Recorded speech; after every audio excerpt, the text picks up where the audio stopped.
Hi everyone! I'm so excited to finally share my sourdough focaccia recipe with you.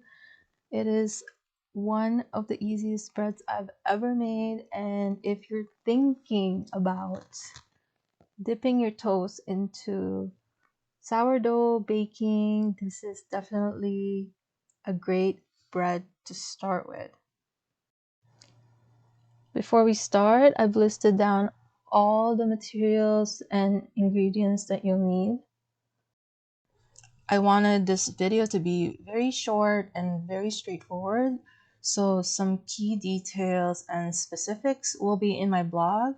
Check it out if you want to make sure that you're successful the first few times that you try this recipe.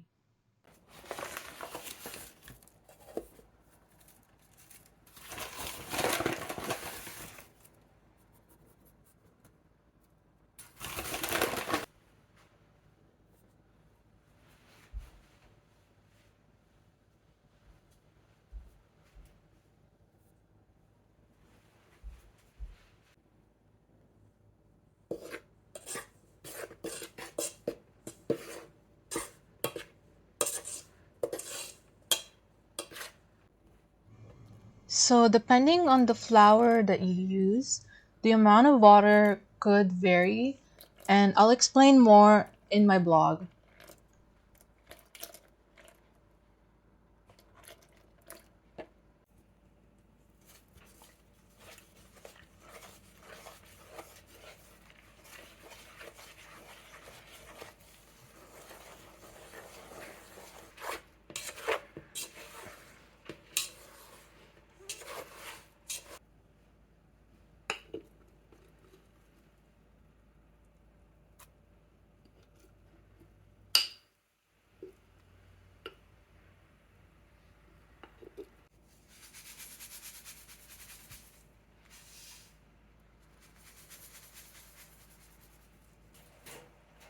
Once the ingredients have all been added, it's a good idea to dampen your hand a bit just to make sure that you'll be able to handle the dough a little bit easier, because this will prevent any sticking. And at this point, we're just going to be mixing all the ingredients thoroughly, and there won't be any actual kneading.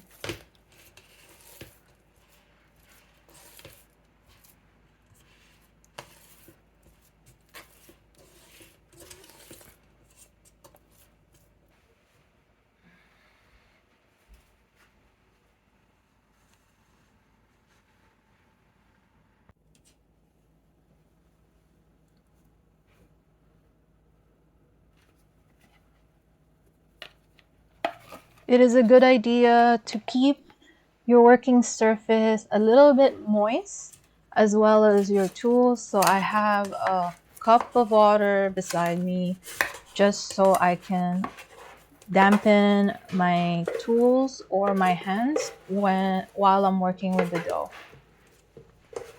After resting the dough for 30 minutes to an hour, we're gonna be working on the dough, and this will only take some slap and folds. If you don't know what that technique is, just keep watching. So to explain what's happening here, I'm basically lifting the dough from the middle section.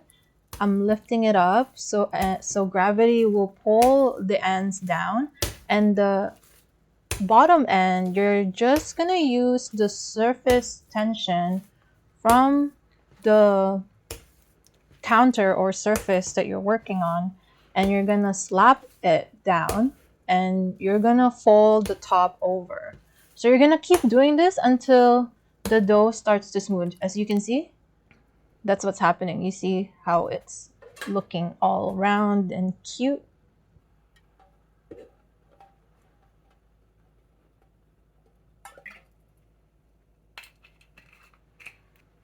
The next step depends on how you'd like your bread to taste like. I like mine on the sour side, so I keep mine refrigerated at least 24 hours. I have done 50 hours before. If that's not your thing, you can totally skip the refrigeration process and you can keep it in room temperature, but you do have to watch it if that's the case. So my dough has been in the fridge for at least 24 hours and I took it out and I'm transferring it into a baking tray that is lined with my reusable parchment paper. This will prevent it from sticking. You can grease it with oil if you don't have one, but line it with something. And I'm just gently stretching out the dough. I believe the tray that I'm using is 15 by 9 by 3 inches. And honestly, it's your bread and you can bake it on whatever you want. One of my friends baked it in a cake tray, like a round cake tray, and it turned out fine. And she just wanted it to be very thick, and she used my recipe, and it worked out. While the dough is rising and fermenting, this is a good time to prepare the toppings you want on your focaccia. And this is really up to you. You can put rosemary, oregano, basil, cherry tomatoes, maybe some cheese. Today I just wanted to keep it simple and do garlic and salt. Depending on the temperature of where you live right now, the dough rising time will vary. And for me, because my fridge is very cold, because Toronto is very cold, and that day was even colder, the rising time took 12 hours. And it was fine because I had to go to work anyway. By the time it's doubled in size, I added olive oil and I added my dimples. You can do this however you want. As you can see, it's very bubbly. If your place is very cold due to the winter weather, you can definitely put it in the oven with the oven lights on and help it rise faster. Or you can cheat and buy the fermentation machine where you can have a controlled temperature for your dough or anything else that you need a controlled temperature for. I am just adding my toppings on the bread, and like I said, I just kept it simple. It's just garlic, and I think I'm going to add some sesame seeds as well and some more sea salt on top.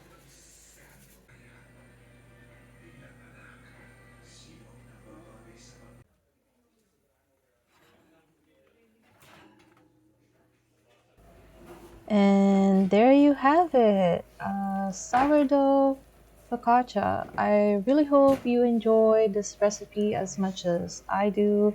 It's so soft and fluffy inside.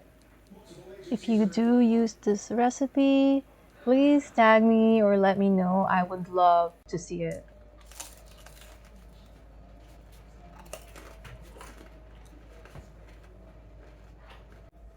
Ay pa. Sarap naman pala eh. Kata ka na video. Ay?